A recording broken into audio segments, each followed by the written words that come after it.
तो हेलो दोस्तों, आप लोग कैसे हैं। उम्मीद है आप लोग ठीक होंगे। मैं आज आप लोग के लिए एक सच्ची घटना लेकर आया हूं, तो फटाफट वीडियो को लाइक कर दें और मेरे चैनल को सब्सक्राइब कर दें। आइए कहानी को शुरू करते हैं। उत्तर प्रदेश के एक तराई इलाकों में एक ऐसा कोना है जहां पे नक्शे खत्म हो जाते हैं और खौफ शुरू होता है। गांव वाले लोग उसे बधिया का नाला या काला जंगल कहते थे। सूरज ढलते ही वह जंगल के शहरत पर सन्नाटा नहीं, एक भारीपन छा जाता था। परिंदे शोर मचाना बंद कर देते थे और कुत्ते अजीब सी रोने का आवाजें निकालने लगते थे। गांव के सबसे बुजुर्ग रहमत चाचा बस एक ही बात कहते थे, उस जंगल की मिट्टी प्यासी है। वहाँ के पेड़ तुम्हें रास्ता नहीं देते बल्कि घेर लेते हैं। अगर पीछे से कोई तुम्हारा नाम पुकारे तो मुड़ना मत, क्योंकि वह आवाज तुम्हारी अपनी भी हो सकती है। उस मनहूस रात का शुरुआत राहुल, दीपक, अमन और सोनू शहर के चकाचौंध से आए। ये चार दोस्त यह बातों को एक देहाती किस्सा बोल के हंसते थे। 18 मार्च की वह काली रात थी जब चारों दोस्त ने शर्त लगाया कि जंगल के बीचों बीच वह काले हवेली में जाके दिखाएंगे। रात के 11 बजे थे। टॉर्च के रोशनी घने कोहरे को चीर रही थी। जैसे ही उन्होंने जंगल के पहले बरगद को पार किया, वैसे ही हवा का तापमान एकदम से बदल गया। ऐसा महसूस हो रहा था कि जैसे वह सब ठंडे कब्रिस्तान में आ गए हों। वह 5वां कदम करीब आधा घंटा चलने के बाद दीपक अचानक से रुक गया।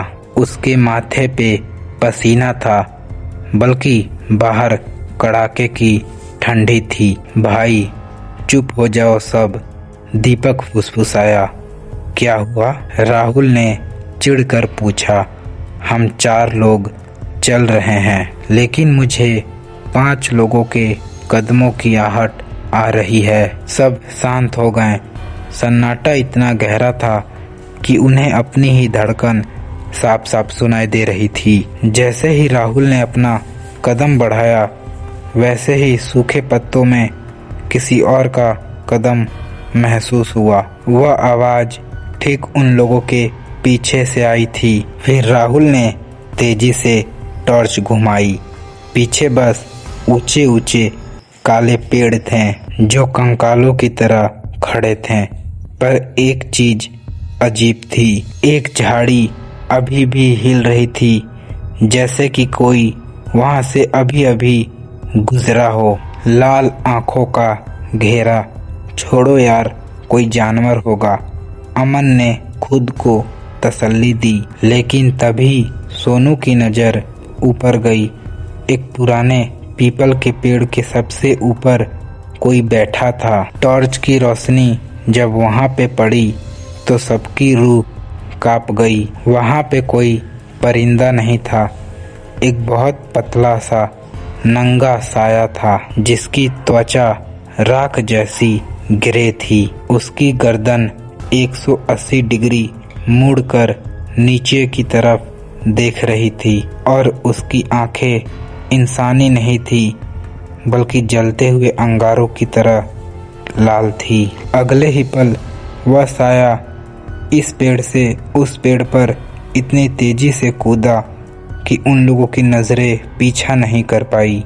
जंगल में एक साथ कई तरह से हंसने की आवाजें आने लगी। वह हंसी किसी इंसान की नहीं थी, उसमें चीख भी थी और तड़प भी। जब जंगल ने शिकार किया तो राहुल चिल्लाया, भागो। वह चारों पागलों की तरह वह दिशा में भागे जहां से वह लोग आए थे। लेकिन जंगल बदल चुका था।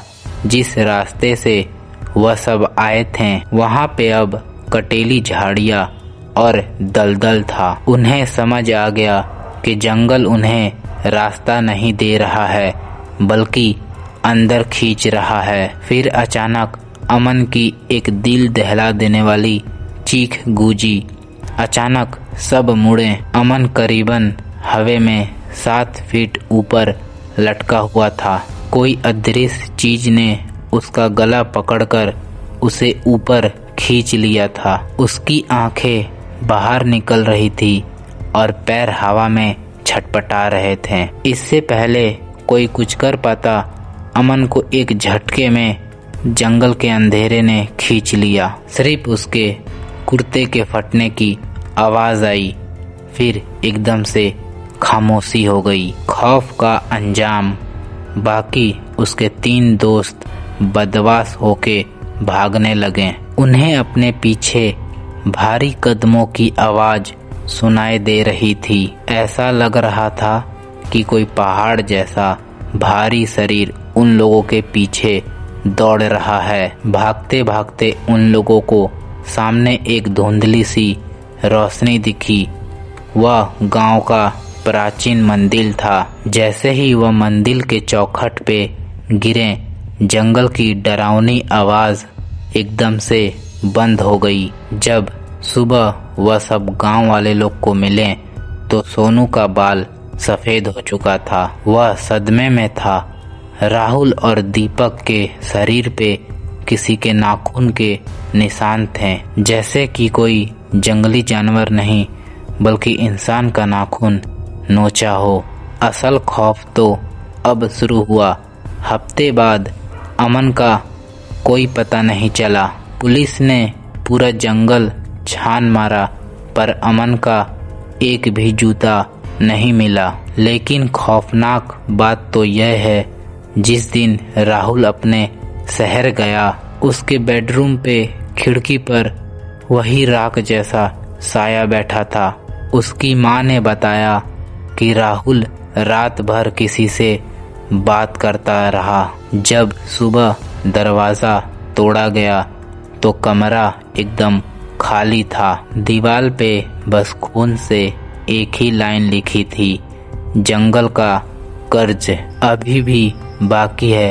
अगर आज भी वह जंगल से आप लोग गुजरते हैं तो 4 लोगों की नहीं बल्कि 5 लोगों की चलने की आवाज़ आएगी। वह 5वां अमन है या शायद राहुल, जो अब उसी जंगल का एक हिस्सा बन चुके हैं। तो सुनो, वह साए की पीछे की हकीकत अभी और भी खौफनाक है। गांव की पुरानी रिकॉर्ड्स और रहमत चाचा की बात को जोड़ें तो वह साया किसी भूत प्रेत का नहीं बल्कि एक बलिराम नाम का अघोड़ी का था। करीब 100 साल पहले बलिराम नाम का अघोड़ी वह जंगल में अमर होने का सिद्धि कर रहा था। कहते हैं वह अपनी उम्र बढ़ाने के लिए इंसानियत की सारी हदें पार कर दी थी। उसने जंगल के बीचों बीच एक वेदी बनाई और अपनी ही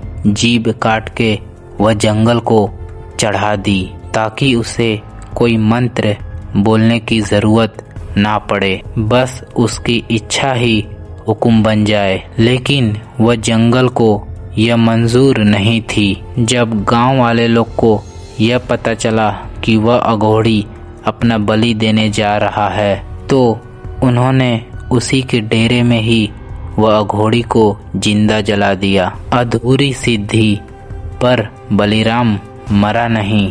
जलते वक्त उसकी आखिरी चीख में एक श्राप था। उसकी रूह वह आँख से तो निकली पर उसका शरीर राख बन चुका था। वही राख अब लंबे साए बनकर वह जंगल में घूमती है। तो यह कहानी आप लोग को कैसा लगा? अगर अंत तक मेरे कहानी को आप लोग देखे हैं तो प्लीज़ एक कमेंट कर दीजिए। मिलते हैं नेक्स्ट वीडियो में। Bye bye.